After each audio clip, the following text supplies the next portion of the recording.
Assalamualaikum sahabat-sahabat, inilah Cementil, cerita menarik tentang Islam yang legendaris. Hari ini saya akan menceritakan kisah pilu di sekolah madrasah, di mana seorang gadis berusia 12 tahun melahirkan seorang bayi di kamar mandi.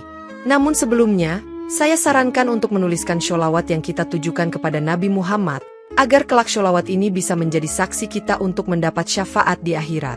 Like dan subscribe ke channel ini, sangat membantu menyebarkan dakwah Islam, dan semoga menjadi amal jariah untuk kita semua.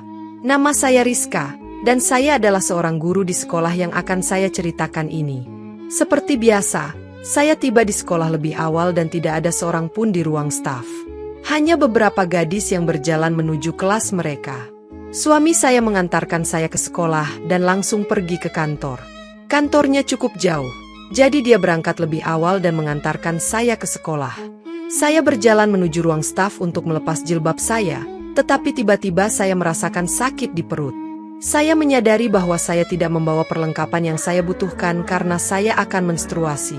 Saya berterima kasih karena perlengkapan yang saya butuhkan ada di dalam tas saya. Saya segera mengeluarkan tas saya. Tidak ada seorang pun di sekolah, dan kamar mandi guru cukup jauh, jadi saya pergi ke kamar mandi siswa. Saya berharap masalah ini bisa diselesaikan dengan cepat. Saya takut noda akan menempel di pakaian saya, karena hal itu akan sangat memalukan dan merepotkan. Namun, ketika saya memasuki kamar mandi siswa, saya sangat terkejut melihat pemandangan di dalamnya. Saya berteriak kaget dan segera keluar dari kamar mandi. Saya mulai merasa mual dan muntah-muntah setelah melihat janin dan darah berserakan di lantai. Guru dan kepala sekolah datang karena waktu sekolah sudah dimulai. Melihat kondisi saya, kepala sekolah bertanya apakah saya baik-baik saja. Saya menceritakannya apa yang saya lihat di kamar mandi. Dia sangat terkejut dan terpukul. Guru lainnya juga melihat saya dengan heran dan khawatir karena ini adalah sekolah madrasah Islami, dan kejadian seperti ini sangat serius. Kepala sekolah segera pergi ke kamar mandi dan kembali beberapa saat kemudian dengan sapu tangan penutup hidungnya. Pembantu sekolah sudah datang, dan kepala sekolah segera memanggilnya dan meminta untuk membawa gadis yang pingsan di kamar mandi ke ruang staf. Mereka berdua membawa gadis yang pingsan itu ke ruang staf dengan susah payah. Seragamnya sudah berlumuran darah. Kepala sekolah mencoba membangunkan gadis itu, tetapi dia sudah kehilangan banyak darah. Saya berpikir gadis itu harus dibawa ke rumah sakit, tetapi kepala sekolah sangat takut karena ini bukan masalah sepele. Ini bisa naik menjadi kasus polisi, dan nama sekolah akan tercoreng.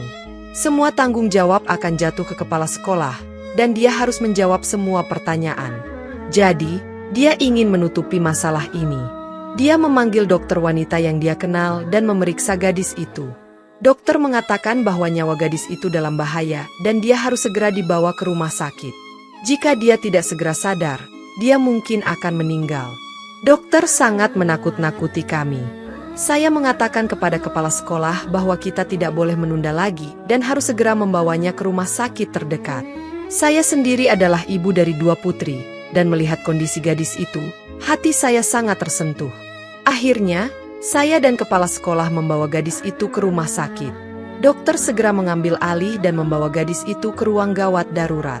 Kepala sekolah melihat saya dengan tajam dan bertanya, apakah gadis itu adalah siswa di kelas saya? Dia bertanya apakah saya tahu tentang masalah ini, karena ini tidak mungkin terjadi dalam 1 hari. Saya terdiam karena memang sudah terjadi selama beberapa hari. Saya melihat dan merasakan banyak hal, tetapi saya tidak menyangka bahwa masalah ini akan menjadi sangat serius. Tidak lama kemudian, kepala sekolah menerima telepon dari sekolah.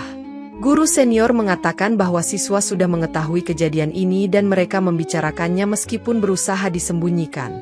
Kepala sekolah menjadi semakin takut karena nama sekolah akan tercoreng. Dia berkeringat karena gadis itu mengenakan seragam sekolah dan semua kejadian itu terjadi di dalam sekolah. Dia takut dia akan terlibat masalah besar. Dia meminta saya untuk menyelesaikan masalah ini di sini saja. Dia meminta saya untuk memanggil orang tua gadis itu dan memarahi mereka, kemudian membiarkan gadis itu pergi. Dia ingin masalah ini berakhir di sini dan mereka akan kembali ke sekolah seperti biasa. Namun, saya tidak setuju dengan hal itu. Gadis itu adalah yatim dan hanya tinggal bersama ibunya, yang bekerja sebagai pembantu rumah tangga di rumah tetangga saya. Jadi, tidak sulit bagi saya untuk memanggil ibunya. Ketika ibunya datang ke rumah sakit dan mengetahui apa yang terjadi, dia menangis dan memarahi kami. Banyak orang di rumah sakit melihatnya dan hal itu menjadi tontonan. Akhirnya, kepala sekolah berhasil menenangkannya dan mengancamnya bahwa jika dia tidak diam, nama baik putrinya yang akan tercoreng. Kemudian, kepala sekolah bertanya kepadanya dengan kasar, "Apa yang telah dilakukan putri Anda? Apa yang telah Anda lakukan sebagai seorang ibu? Bagaimana putri Anda melakukan hal besar ini?" Ibu itu sangat terkejut mendengar kata-kata kepala sekolah dan melihatnya dengan heran. Mungkin kepala sekolah berbicara dengan nada dan kata-kata seperti itu karena dia ingin menyudutkan ibu itu dan menyalahkan dia, sehingga dia bisa lepas dari masalah ini. Dia ingin kembali ke sekolah dan menyudahi masalah ini. Namun, ibu gadis itu mengatakan bahwa putrinya adalah anak yang baik dan tidak pernah melakukan kesalahan. Dia bertanya apa yang terjadi pada putrinya di sekolah, karena dia tidak pergi kemana-mana selain sekolah. Kepala sekolah adalah seseorang yang berpendidikan dan cerdas. Untuk menghindar dari masalah ini, dia mengatakan kepada ibu gadis itu bahwa ketika putrinya sadar, dia bisa bertanya langsung kepadanya.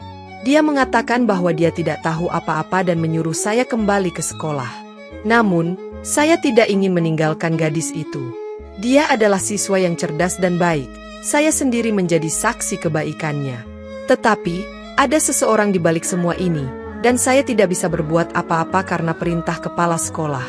Waktu sekolah sudah dimulai, dan saya harus kembali mengajar. Jadi, saya kembali ke sekolah bersama kepala sekolah setelah memberi nasihat kepada ibu gadis itu untuk bersabar. Semua guru menceritakan apa yang terjadi, tetapi gadis itu belum sadar. Ketika saya masuk ke kelas, saya mendengar bisik-bisik di antara para siswa. Mereka semua terkejut dan membicarakan karakter gadis itu, Zainab. Mereka heran apa yang terjadi. Saya sendiri masih terkejut dengan kejadian di kamar mandi dan tidak bisa memikirkan bagaimana hal seperti itu bisa terjadi pada gadis berusia 12 tahun. Ini bukan masalah sepele yang bisa ditutupi atau disembunyikan. Pelaku harus dihukum. Kepala sekolah memerintahkan agar tidak ada pembicaraan tentang masalah ini di sekolah. Kamar mandi dibersihkan dan barang-barang yang ditemukan di dalamnya dibuang. Waktu berlalu dan sekolah berakhir. Semua orang pulang dengan membawa ribuan pertanyaan di pikiran mereka. Namun, tujuan saya bukan pulang ke rumah, tetapi ke rumah sakit. Saya ingin mengunjungi Zainab, gadis miskin dan tidak bersalah yang membutuhkan saya. Saya tidak tahu apakah dia sudah sadar atau belum, tetapi saya pergi ke rumah sakit dengan becak. Sepanjang jalan, bayangan Zainab terus ada di pikiran saya. Seragamnya berlumuran darah dan tubuhnya yang kecil terbaring di kamar mandi. Saya tiba di rumah sakit dan ibu Zainab mengatakan bahwa kondisinya sudah membaik, tetapi dia belum membuka matanya. Dokter tidak mengizinkan saya bertemu dengannya. Ibu Zainab memeluk saya dan menangis. Dia mengatakan bahwa dia seorang janda yang bekerja sebagai pembantu rumah tangga untuk menghidupi dirinya.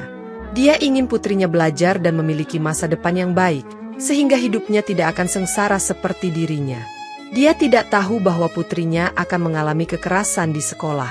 Mendengar kata-kata ibu Zainab, saya terkejut dan mengatakan kepadanya bahwa apa yang terjadi pada putrinya tidak mungkin terjadi hanya dalam satu hari. Ibu Zainab mengatakan bahwa beberapa bulan terakhir, Zainab takut dan enggan pergi ke sekolah. Setiap kali dia mencuci dan menyetrika seragam sekolahnya, dia menangis. Dia mengatakan kepada ibunya bahwa dia tidak senang di sekolah dan meminta ibunya untuk tidak mengirimnya ke sekolah lagi. Sebelumnya, Zainab sangat senang pergi ke sekolah dan tidak mau absen. Ibu Zainab berpikir bahwa mungkin karena usianya yang semakin dewasa, Zainab menjadi kurang bersemangat belajar. Jadi, dia memarahi dan tetap mengirimnya ke sekolah karena pendidikan sangat penting. Mendengar kata-kata ibu Zainab, saya mulai berpikir. Ada beberapa guru pria di sekolah yang suka bergaul dengan para siswi dan berbicara dengan mereka secara pribadi. Terutama Pak Sabeni, dia sering berdiri dekat para siswi dan memulai percakapan yang tidak perlu. Namun, saya tidak bisa menuduh siapapun tanpa bukti. Saya harus menunggu sampai Zainab sadar dan menceritakannya sendiri. Telepon dari rumah saya berbunyi, putri-putri saya sudah pulang dari sekolah. Saya meminta izin kepada ibu Zainab dan mengatakan bahwa saya akan datang lagi di sore hari. Saya memberikan uang kepada ibu Zainab lalu pulang ke rumah. Ketika saya tiba di rumah, pikiran saya masih terfokus pada Zainab. Suami saya pulang dari kantor dan saya menceritakannya semua. Dia terkejut mendengar cerita itu dan bertanya mengapa saya tidak tahu apa-apa selama ini, karena Zainab adalah siswa di kelas saya. Saya menjelaskan kepadanya bahwa Zainab adalah anak yatim dan saya selalu melihatnya dalam kesedihan. Beberapa hari terakhir, kondisinya sangat buruk. Dia duduk di kelas tetapi seolah-olah tidak ada di sana. Nilainya menurun dan dia terlihat lemah dan lesu. Dia hanya duduk di bangku tanpa semangat. Saya seharusnya menyadari bahwa ada sesuatu yang salah dan mencoba membantunya. Jika saya tahu masalahnya, mungkin masalah ini tidak akan menjadi sangat serius dan Zainab tidak akan berada di antara hidup dan mati. Semua pekerjaan rumah saya sudah selesai, dan saya meminta suami saya untuk mengantarkan saya ke rumah sakit. Kami pergi ke rumah sakit dan Zainab sudah sadar. Saya segera pergi ke sisinya dan menggenggam tangannya. Wajahnya pucat dan matanya berlinang air mata. Saya memintanya untuk percaya kepada saya dan menceritakannya apa yang terjadi dan siapa yang melakukan hal itu. Tetapi, dia hanya menangis dan tidak menjawab pertanyaan saya. Saya tidak memaksa karena kondisinya masih lemah. Saya kembali ke rumah dengan lelah. Saya ingin melaporkan masalah ini ke polisi, tetapi Ibu Zainab tidak setuju karena dia takut nama baik putrinya akan tercoreng. Kepala sekolah juga tidak setuju. Saya ingin menyelamatkan pekerjaan saya, dan juga ingin keadilan untuk Zainab. Jadi, saya harus mengambil tindakan sendiri. Suami saya tahu niat saya dan mengatakan bahwa saya harus berhati-hati, karena saya adalah orang pertama yang melihat Zainab dan bayinya. Saya akan menjadi tersangka, dan polisi akan terus memanggil saya ke kantor polisi. Hidup saya akan sulit, dan pekerjaan saya akan terganggu. Suami saya memiliki pemikiran yang umum, dia ingin menjauh dari masalah orang lain. Tetapi, sebagai seorang guru, saya merasa bertanggung jawab untuk melindungi siswa saya, terutama untuk mencegah hal seperti ini terjadi lagi di sekolah. Keesokan paginya, saya langsung pergi ke kantor kepala sekolah dan mengatakan kepadanya bahwa kasus Zainab tidak bisa diakhiri dengan mudah. Ibu Zainab tidak melaporkan masalah ini ke polisi, tetapi kita harus melakukan sesuatu. Seseorang telah melakukan kekerasan terhadap Zainab, mungkin hal itu terjadi di sekolah. Kepala sekolah sendiri melihat kondisi Zainab yang melahirkan bayi yang belum sempurna di kamar mandi sekolah. Bayi itu mungkin berusia 4 atau 5 bulan. Jika Zainab meninggal, siapa yang akan bertanggung jawab? Untungnya, dia sudah sadar dan kondisinya membaik. Tetapi, jika hal seperti ini terjadi lagi pada siswi lain, apa yang akan kepala sekolah lakukan? Kepala sekolah menatap saya tajam dan mengatakan bahwa saya terlalu memikirkan seorang gadis yatim. Dia sudah membuat Ibu Zainab diam, dan bahkan memberikan uang untuk biaya pengobatan Zainab. Dia tidak bisa mempertaruhkan reputasi sekolah dan dirinya sendiri. Dalam beberapa hari, dia akan pergi haji. Jika dia mengambil tindakan terhadap masalah ini dan terlibat dalam kasus polisi dan pengadilan, perjalanannya akan terganggu. Kepala sekolah memerintahkan saya untuk kembali ke kelas, dan saya pergi ke kelas dengan perasaan sedih. Di kelas, saya melihat 23 siswi dan saya terus memikirkan mereka. Jika Zainab bisa berada dalam situasi seperti ini, mungkin siswi lain juga bisa. Pikiran itu tidak membiarkan saya tenang. Saya berbicara dengan siswi secara pribadi, terutama mereka yang duduk dekat dengan Zainab. Mereka semua mengatakan bahwa perilaku Zainab berubah beberapa hari terakhir, tetapi mereka tidak tahu alasan pastinya. Kemudian, seorang siswi yang selalu bersama Zainab mengatakan sesuatu yang mengejutkan saya. Beberapa bulan yang lalu, guru komputer, Pak Sabeni, menahan Zainab di sekolah setelah jam pelajaran berakhir. Zainab lemah di komputer, dan tidak memiliki komputer di rumah. Dia sering mendapat nilai buruk dalam komputer, jadi Pak Sabeni mengatakan kepadanya untuk tinggal di sekolah setelah jam pelajaran dan dia akan mengajarinya komputer di laboratorium komputer. Di hari itu, Zainab tidak pulang bersama temannya. Setelah kejadian itu, perilaku Zainab berubah. Temannya berpikir mungkin Pak Sabeni memperhatikan Zainab lebih dari siswi lain, sehingga Zainab menjadi sombong dan tidak menghiraukannya lagi. Jadi, temannya berhenti berbicara dengannya. Mendengar cerita siswi itu, saya terkejut. Saya tidak menyangka bahwa kecurigaan saya terhadap Pak Sabeni benar. Saya berpikir untuk langsung menemui Pak Sabeni dan bertanya kepadanya. Tetapi saya memutuskan untuk menunggu sampai semua guru keluar dari sekolah. Ketika semua guru sudah pergi dan hanya Pak Sabeni dan saya yang tersisa di kelas, saya menahannya.